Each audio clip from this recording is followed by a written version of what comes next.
Hi అండి, అందరికీ నమస్కారం. నా పేరు దుర్గా. ఈరోజు మనం లా ఆఫ్ టాట్స్లో లీగల్ మ్యాగజైన్స్ గురించి తెలుసుకుందాం. ఈ లీగల్ మ్యాగజైన్స్ని తెలుగులో చట్టపరమైన సిద్ధాంతాలు లేదా ప్రతిపాదనలు అంటారు. ఇవి పార్ట్ ఏలో 3 మార్క్స్కి చాలా ఇంపార్టెంట్. అవేంటో ఇప్పుడు చూద్దాం. First one, రెస్ ఇప్సా లోక్విటర్. ఇది ఒక లాటిన్ ఫ్రేజ్. దీని మీనింగ్ ఏంటంటే the thing speaks for it self. అంటే విషయం దానికోసం అది మాట్లాడుతుంది అని. అంటే ఎలా? ఫర్ ఎగ్జాంపుల్, ఒక యాక్సిడెంట్ జరిగింది. ఆ యాక్సిడెంట్కి ఎలాంటి ఐ విట్నెస్ లేదు, అంటే ఆ యాక్సిడెంట్ని ఎవరు చూడలేదు. మరి ఆ యాక్సిడెంట్ ఎలా జరిగిందో మనకి ఎలా తెలుస్తుంది? ఆ యాక్సిడెంట్ జరిగిన విధానాన్ని బట్టి, అక్కడ దొరికిన వస్తువుల ఆధారంగా ఆ యాక్సిడెంట్ గురించిన వివరాలను మనం తెలుసుకోవటాన్ని రెస్ ఇప్సా లోక్విటర్ అంటాం. ఎగ్జాంపుల్ కేసులా చూద్దాం. Pushpabhai Purushottam versus Ranjit ginning and pressing company. ఈ కేసులో ఏంటంటే, Purushottam Ranjit ginning and pressing కంపెనీలో ఒక ఎంప్లాయ్. ఒకరోజు ఈ కంపెనీ మేనేజరు, ఈ పురుషోత్తము ఇద్దరు కలిసి కార్లో వెళ్తారు. ఆ కార్ని కంపెనీ మేనేజరే డ్రైవ్ చేస్తారు. వాళ్ళు కార్లో వెళ్తూ ఉండగా ఆ కార్ అదుపు తప్పి ఒక చెట్టుకు గుద్దుకొని యాక్సిడెంట్ అవుతుంది. ఆ యాక్సిడెంట్లో ఈ పురుషోత్తం అనే అతను చనిపోతాడు. ఈ పురుషోత్తం వాళ్ళ ఫ్యామిలీ మెంబర్స్ కాంపన్సేషన్ కోసం Ranjith ginning and pressing company మీద కోర్టులో కేసు ఫైల్ చేస్తారు. ఆ యాక్సిడెంట్ ఎలా జరిగింది అని ఇన్వెస్టిగేషన్ చేస్తే ఫస్ట్ ఆ కార్ కండిషన్ని చెక్ చేస్తారు. కార్ బ్రేక్స్ ఏమైనా ఫెయిల్ అయ్యాయా, స్టీరింగ్ ఏమైనా ప్రాబ్లమా, ఇంకేదైనా ప్రాబ్లమ్స్ ఉన్నాయా అని కార్ కండిషన్ని చెక్ చేస్తారు.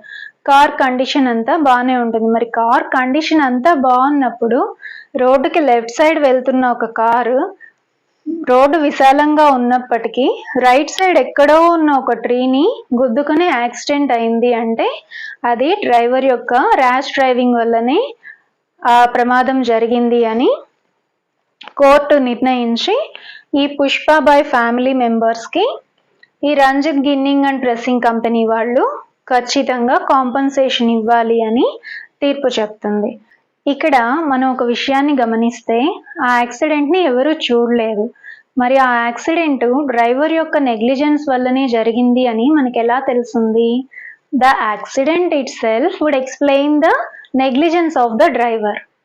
అంటే ఆ ప్రమాదమే దాని గురించిన వివరాలను మనకి తెలియజేస్తుంది.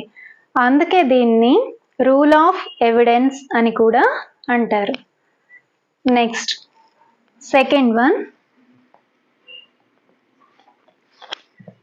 డామ్నం సైని ఇంజూరియా.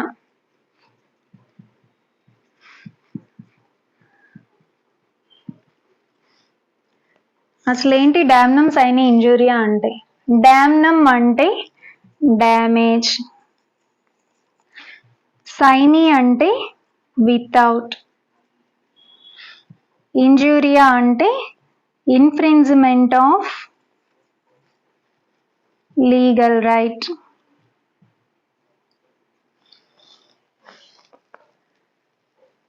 ఫస్ట్ ఇంజూరియా అంటే ఏంటో చూద్దాం. ఇంజూరియా అంటే infringement of legal right. Legal right అంటే చట్టపరమైన హక్కు. ఇన్ఫ్రింజ్మెంట్ అంటే భంగం కలగటం లేదా ఆటంకం కలగటం.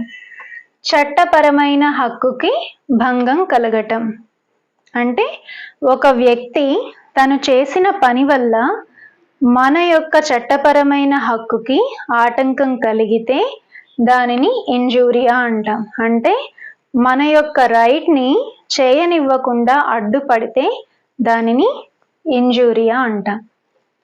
డామ్నం సైని ఇంజూరియా అంటే damage without infringement of legal right అంటే నష్టం జరిగింది కానీ మన యొక్క లీగల్ రైట్ ఎఫెక్ట్ అవ్వలేదు. ఫర్ ఎగ్జాంపుల్, మన హౌస్ పక్కన ఒక ఖాళీ ప్లేస్ ఉంది. ఆ ఖాళీ ప్లేస్లో అపార్ట్మెంట్ కట్టాలనుకుంటారు. ఆ అపార్ట్మెంట్లో వాటర్ సప్లై కోసం బోర్వెల్స్ వాళ్ళు బాగా లోతుగా తవ్వి బోర్ వేస్తారు. అప్పటి వరకు మనకి వాటర్ బాగానే వస్తాయి. వాళ్ళు ఎప్పుడైతే బోర్ వేస్తారో అప్పటి నుంచి మనకి వాటర్ సరిగా రావు, స్లోగా డర్టీగా రావడం స్టార్ట్ అవుతుంది. అందుకని మీరంత లోతుగా బోర్ వేయటం వల్లనే మాకు ఇక్కడ వాటర్ సరిగా రావటం లేదు, ఇప్పుడు మేము మళ్ళీ బోర్ వేయించుకోవాలంటే మాకు చాలా డబ్బులు ఖర్చు అవుతాయి, ఆ నష్టపరిహారం మీరే ఇవ్వాలి అని చెప్పి వాళ్ళని అడగకూడదు. ఎందుకని? మన ప్లేస్లో మనకి ఎంత రైట్ అయితే ఉందో బోర్ వేసుకోవడానికి, వాళ్ళ ప్లేస్లో వాళ్ళకు కూడా అంతే హక్కు ఉంటుంది. దీనికి ఎగ్జాంపుల్ కేసులా చూద్దాం. గ్లూసెస్టర్ గ్రామర్ స్కూల్.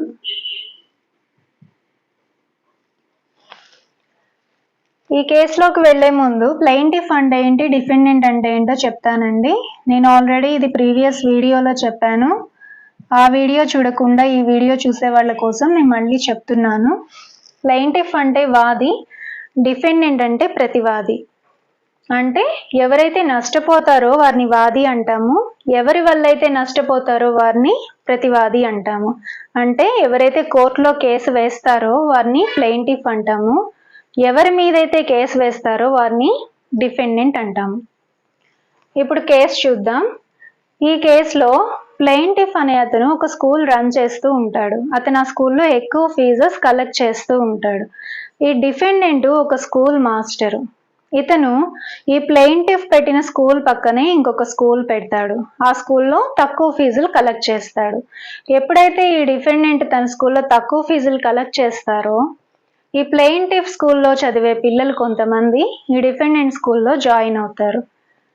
ఇతను స్కూల్ పెట్టడం వల్లనే నాకు నష్టం జరిగింది అని ప్లెయింటిఫ్ డిఫెండెంట్ మీద కోర్టులో కేసు వేస్తారు. అప్పుడు కోర్టు ఏమని చెప్తుంది అంటే, నీకు నష్టం కలిగిన నీ యొక్క లీగల్ రైట్ ఏమీ ఎఫెక్ట్ అవ్వలేదు. అంటే ప్లెయింటిఫ్కి స్కూల్ పెట్టే రైట్ ఎంతైతే ఉంటుందో డిఫెండెంట్కి కూడా స్కూల్ పెట్టుకునే రైట్ అంతే ఉంటుంది. దానివల్ల నీకు నష్టం జరిగినా నీ యొక్క లీగల్ రైట్ ఏమీ ఎఫెక్ట్ అవ్వలేదు కాబట్టి ఈ కేసు కొట్టేస్తారు. నెక్స్ట్, ఇంజూరియా సైని డామ్నం. ఇంజూరియా అంటే infringement of legal right, Saini అంటే వితౌట్, డామ్నం అంటే డ్యామేజ్. అంటే ఏంటి? వితౌట్ డ్యామేజ్ అంటే నష్టం జరగలేదు, ఇన్ఫ్రిన్స్మెంట్ ఆఫ్ లీగల్ రైట్ కానీ లీగల్ రైట్ ఎఫెక్ట్ అయింది. ఎగ్జాంపుల్ కేసులా చూద్దాం. Ashby versus white.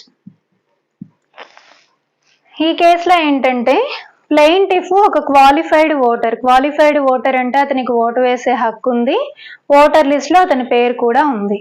ఈ డిఫెండెంట్ ఒక ఎలక్షన్ ఆఫీసర్. ఈ ప్లెయింటిఫ్ ఓటు వేయటానికి పోలింగ్ బూత్కి వెళ్తాడు. ఈ డిఫెండెంట్ ఆ ప్లెయింటిఫ్ని ఓటు వేయనివ్వకుండా ఆపుతాడు. అది ఏ రీజన్ వల్లైనా అవ్వచ్చు, ఇద్దరు అపోజిషన్ పార్టీస్ అయి ఉండొచ్చు, ఇంకే కారణాల చేతైనా ఆ డిఫెండెంట్ ఈ ప్లెయింటిఫ్ని ఓటు వేయనివ్వడు. కానీ ఈ ప్లెయింటిఫ్ ఎవరికైతే ఓటు వేయాలనుకుంటాడో ఆ నాయకుడే గెలుస్తాడు. అక్కడ మనం గమనిస్తే ఇతని యొక్క లీగల్ రైట్ ఎఫెక్ట్ అయింది కానీ నష్టమేమీ జరగల.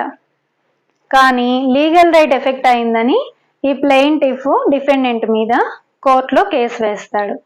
కోర్టు ఏమని చెప్తుంది అంటే, ప్లెయింటిఫ్కి ఎలాంటి నష్టము జరగకపోయినా అతని యొక్క లీగల్ రైట్ ఎఫెక్ట్ అయింది కాబట్టి డిఫెండెంట్ ప్లెయింటిఫ్కి కాంపన్సేషన్ ఇవ్వాలి అని కోర్టు తీర్పు చెప్తుంది.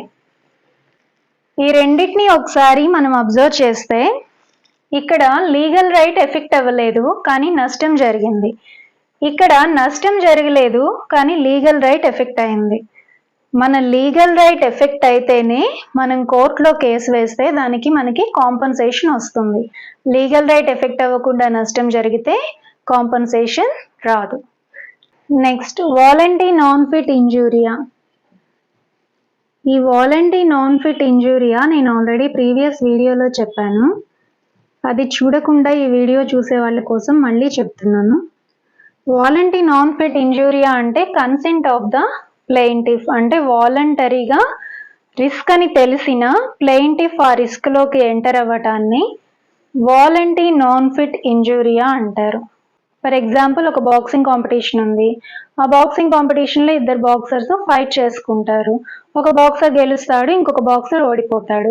ఈ ఓడిపోయిన అతను గెలిచిన అతని మీద కేసు వేయడానికి లేదు, అతను బాక్సింగ్ చేయటం వల్లనే నాకు దెబ్బలు తగిలాయి అని. ఎందుకని? అది బాక్సింగ్ కాంపిటీషన్లో దెబ్బలు తగులుతాయని తెలిసినా ఇతను ఇష్టపూర్వకంగానే ఆ బాక్సింగ్ కాంపిటీషన్లోకి ఎంటర్ అయ్యాడు కాబట్టి దాన్ని వాలంటీ నాన్ ఫిట్ ఇంజూరియా అంటాం. ఆ కేసుని కొట్టేస్తారు. ఇంకొక ఎగ్జాంపుల్ చూద్దాం. ఒక పేషెంట్ హార్ట్ సర్జరీ చేయించుకోవడానికి ఒక హాస్పిటల్కి వెళ్తాడు. అక్కడ డాక్టర్ అన్ని టెస్టులు చేసి మీరు హార్ట్ సర్జరీ చేయించుకుంటే మీకు బతికే ఛాన్సెస్ 50-50 అని చెప్తారు. అప్పుడు ఆ పేషెంట్ అయినా పర్వాలేదు నాకు సర్జరీ చేయండి అని కన్సెంట్ ఫామ్ మీద సైన్ చేస్తాడు. జనరల్గా ఏ హాస్పిటల్లో అయినా ఏదైనా ఒక ఆపరేషన్ చేయాలి అంటే కన్సెంట్ ఫామ్ మీద ఈ పేషెంట్ కానీ పేషెంట్ తరపున వాళ్ళు కానీ సైన్ చేయాలి, అది ఫార్మాలిటీ. ఇతను సైన్ చేశాక డాక్టరు ఆపరేషన్ చేస్తాడు.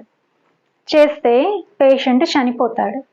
ఈ పేషెంట్ చనిపోయాడని ఈ పేషెంట్ తరపున వాళ్ళు డాక్టర్ మీద కేసు వేయటానికి లేదు. ఎందుకంటే వాలంటరీగా అది రిస్క్ అని తెలిసినా 50-50 ఛాన్సెస్ ఉన్నాయని తెలిసినా ఆ పేషెంట్ యొక్క అంగీకారంతోనే ఆపరేషన్ చేశాడు కాబట్టి డాక్టర్ అలా కేసు వేయటానికి లేదు. ఒకవేళ అలా కేసు వేసినా కోర్టు ఈ కేసు కొట్టేస్తుంది.